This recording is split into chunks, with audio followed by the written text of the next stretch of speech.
बताओ, ये यार आराम से चैन से सो रही है और किराए से दिया नहीं जाता। पर एक बात है, सोते हुए बड़ी खूबसूरत बला लग रही है, बड़ा कयामत ढा रखा है।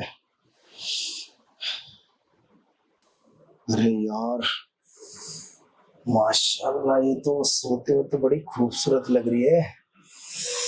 और काश किराया नहीं मिले, उसके बदले कुछ और मिल जाए तो मेरी तो किस्मत ही खुल जाएगी। और मैं कितने सही मौके पे आया हूँ। अरे वाह। अरे खान साहब, आप कब आए? मैं बस अभी आया, 1 मिनट हुआ है मेरे को आए हुए। आप कुछ लेंगे, चाय कॉफी समथिंग? नहीं नहीं, मुझे कुछ नहीं चाहिए। बस मैं तो आपको सोते हुए देख रहा था, मैंने तो काफी आवाज लगाई, बड़ी गहरी नींद में सो रहे थे आप।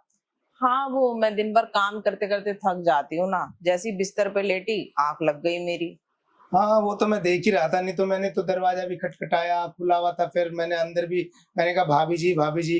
फिर मैंने कहा चलो भाभी जी को कोई नहीं, आवाज नहीं लगाई, उठ ही जाएंगे। और अचानक देखो आप झटके से उठ गए। ऐसे काफी थक जाते हो आप घर का काम करके। हाँ, थक तो जाती हूँ। चलो अब भाभी जी, चलो ये बातें तो होती रहेंगी। एक काम करो, जो आपने बकाया किराया है ना बैलेंस का, वो मुझे दे दो। मैंने किसी को ना 2-3 घंटे में पेमेंट देने का वादा किया हुआ है। अरे देखिए ना खान साहब, अभी उनकी पेमेंट आई नहीं है अभी तक। पता नहीं, पहले तो टाइम से आ जाती थी, अभी 2 महीने से अटकी हुई है। समझ नहीं आ रहा मुझे भी। अरे भाभी जी, मेरे को तो ये नहीं समझ रहा आपके हस्बैंड है ना क्या कर रहे हैं। अगर कहीं से उनकी पेमेंट रुकी है तो काम बंद कर दें, कोई दूसरा कोई बढ़िया कोई बंदा पकड़े हैं। आप तो कह रहे हैं अच्छा खासा हमारा काम चल रहा था, और इतना बढ़िया काम चलते हुए आपने पीछे तो कहीं पैसे रोके ही नहीं। 2 साल से आप मेरे यहाँ रह रहे हो, तो आप खुद देखो, अगर ऐसी अगर चलता रहा तो कौन मकान मालिक ऐसे किराए पे मकान देगा। आप देखो ना, आप पैसा तो देना पड़ेगा। आप सोचो कुछ मेरे बारे में। देखिए ना खान साहब, थोड़ी सी मोहलत दे दीजिए बस। थोड़ी मोहलत नहीं, देखो मैंने पहले ही ना, आप कह रहे 2 महीने से तो बिल्कुल रोक लिया। अब 2 महीने का 2 घंटे भी नहीं मिलेंगे। अब आप खुद फोन करो अपने हस्बैंड को या कहीं से मंगाओ। अब मैं एकदम से कैसे इंतजाम कर सकती हूँ? आपको भी पता है, वो बेचारे अभी वैसे ही काम में इतना उलझे हुए हैं। अब अचानक से ये सब बात सामने आएगी, फिर और ज्यादा बहसबाजी होगी, परेशान और अलग से हो जाएंगे। वो बेचारे दिन रात वैसे ही परेशान रहते हैं काम और पैसे को लेके। तो भाभी जी, आपने भी तो कुछ सेविंग करी हुई, मैं ज्यादा नहीं तो एक काम करो, कुछ तो मुझे दे दो। अब मैं अचानक आया हूँ, खाली हाथ जाऊंगा, और मैंने भी किसी से वादा किया हुआ है। अगर मैं उसको नहीं दूंगा तो आगे से मेरा लेन देन भी तो खराब हो रहा है ना। आप समझो थोड़ा। देखिए ऐसा है ना, ना मेरे पास कोई जमीन है, ना कोई जमीन के कागजात है, और ना ही मेरे पास कोई गहना है। मैं दूंगी भी तो क्या दूंगी आपको? अरे भाभी जी, आपने कैसी बातें कर दी। जमीन और जायदाद तो चलो ठीक बात है, पर आप कह रहे मेरे पास तो कोई गहना नहीं है, जो मैं क्या ही दे सकती हूँ। अरे आपके पास तो वो चीज है जो गहने से भी, पैसों से भी कीमती है, जो लाखों करोड़ों लोग खर्च करके भी हासिल नहीं कर पाते। और अगर आपके पास किराया नहीं है देने के लिए तो कोई बात नहीं, आप किराए के अलावा ये भी दे सकती हो मेरे को। क्या मतलब आपका? मेरा ऐसा वैसा मतलब नहीं है जैसा आप समझ रही हो। मैंने तो यही बोला कि जब अगर आपके पास किराया नहीं है तो कुछ आप और भी दे सकती हो मेरे को। मैंने बस। बोला तो, ना मेरे पास कोई जमीन है, ना गहने हैं, ना कोई सोना चांदी है, तो मैं क्या दे सकती हूँ? भला है क्या मेरे पास? अरे भाभी जी, आप है ना, जितनी आप भोली बन रही हो ना उतनी हो नहीं, इतनी नादान मत बनो मेरे सामने। मैं सब समझ रहा हूँ आपकी बात, और आप भी ना, मुझे लग रहा है मेरी बातें ना अच्छी तरह से समझ रही हो। पर आपने अगर किराया देने के लिए नहीं है तो मैंने बोला ना, आप मुझे ये वाला गहना भी दे सकते हो। देखिए खान साहब, मानती हूँ मैं मजबूर हूँ, ठीक है, पर आप ऐसे मेरी मजबूरी का फायदा मत उठाइए। अरे भाभी जी, आप ना गुस्से में हो जाते हो। मैंने आज तक आप पे गुस्सा दिखाया? और आप पे क्या, मैं किसी भी और किराएदार पे ना कभी गुस्से से बात नहीं की।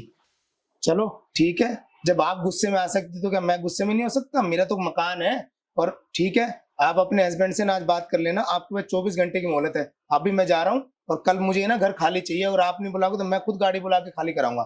ठीक है, मैं जा रहा हूँ। अरे मैंने क्या कर दिया? एक तो वैसे ही इतनी मजबूरी, ऊपर से इसकी उल्टी सीधी शर्तें। अगर मैंने नहीं मानी ना, तो ये घर खाली करने की नौबत आ जाएगी। बताओ, एक दिन से किराया नहीं दिया जाता और ऊपर से मेरे पे चिल्ला रहे हैं। कोई नहीं, कल गाड़ी बुला के ना घर खाली करवा दूंगा, चाहे अरे कुछ भी हो सुनिए जाए। तो सही। जी भाभी जी, बोलिए। अब वो खान साहब, मैं ये कह रही थी ना कि मैंने आप पे चिल्ला दिया, उसके लिए सॉरी। क्योंकि आपने जैसे ही ऐसा प्रपोजल रखा, मैं थोड़ा कंफ्यूज हो गई। मेरे को समझ में ही नहीं आया कि मैं कैसे रिएक्ट करूं, क्या बोलूं। तो पर आप जो कह रहे हैं मुझे वो सब मंजूर है। वैसे भी मेरे पति की सैलरी मुझे पता है अभी आने वाली नहीं है।